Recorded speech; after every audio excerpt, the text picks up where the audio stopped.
Welcome back to Mid-Cap Radar. The Mid-Cap Index today is up 1.4%, comfortably outpacing both the headline indices as well as the small-cap index today. But we have management on the show. Supreme Petrochem is the next management. It reported a good set of Q1 numbers on a year-on-year basis, but sees a dip in EBITDA and PAT on a sequential basis. To discuss this and more, we have Rakesh Nayyar, the ED at Supreme Petrochem, who joins us now. Good afternoon, Mr. Nayyar. Thank you so much for joining us. First up, could you shed some light as far as Q1 is concerned, and could you explain the reason behind the softness that we are seeing on a sequential basis, both on EBITDA as well as on the profitability? Thank you for having me on the show. In the quarter, if we look at the year-on-year basis, our volumes have increased by over 20%. Our domestic volumes are increased by 30%, but there was a downfall as far as the exports are concerned because of the West Asia crisis, which led to the steep increase in the freights. As far as on a sequential basis is concerned, always the January to March are the peak months when the OEMs have a large demand.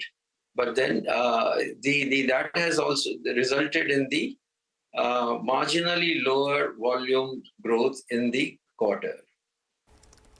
Okay, all right. So the quarter-on-quarter demand is lower, and that's the reason you've seen that sequential dip, which is not that big. But considering the YOY increase that we have seen, just wanted to understand what demand is looking like.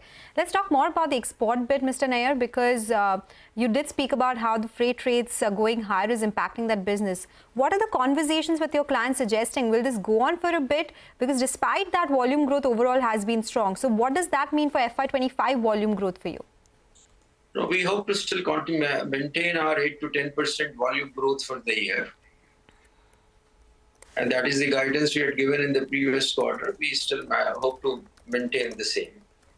Okay, and the conversations with your export clients, are you seeing any delay in orders, or is it just the freight rates rising and that's why you're seeing a shift from a quarter to the other?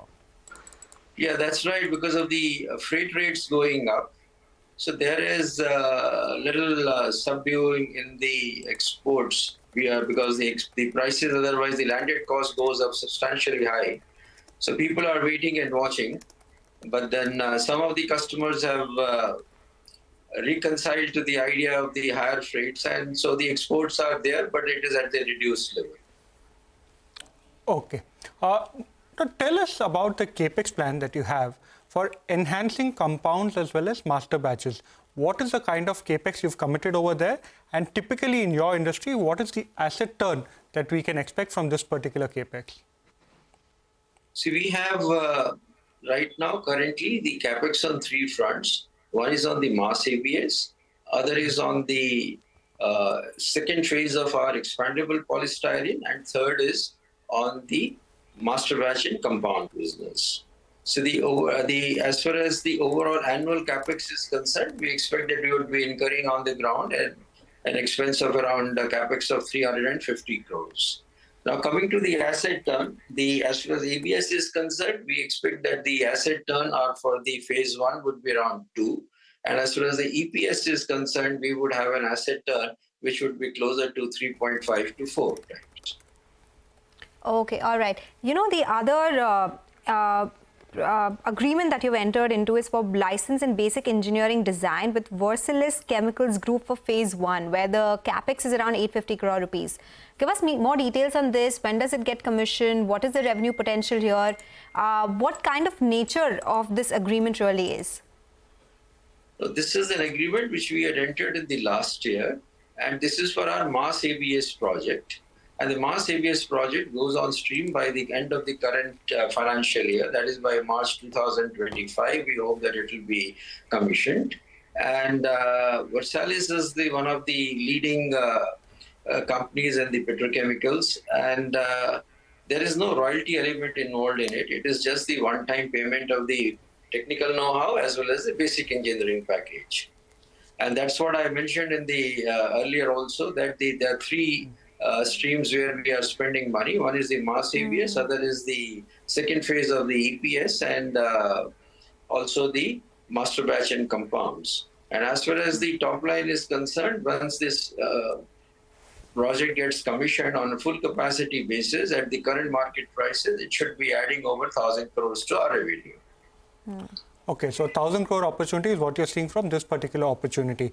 Now, talk to us about how styrene monomer prices are moving currently. We understand that there has been an increase, and what is the quantum of the increase? What is causing the increase? And could you give us a sense of the current raw material pricing scenario?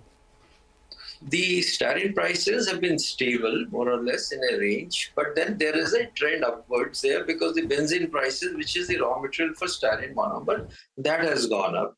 So that is the pressure on the styrene monomer. Otherwise, the availability-wise, the styrene has been very normal, and also the trend, this price is stable, but okay, it has increased by say $30-40 during the quarter. That's it.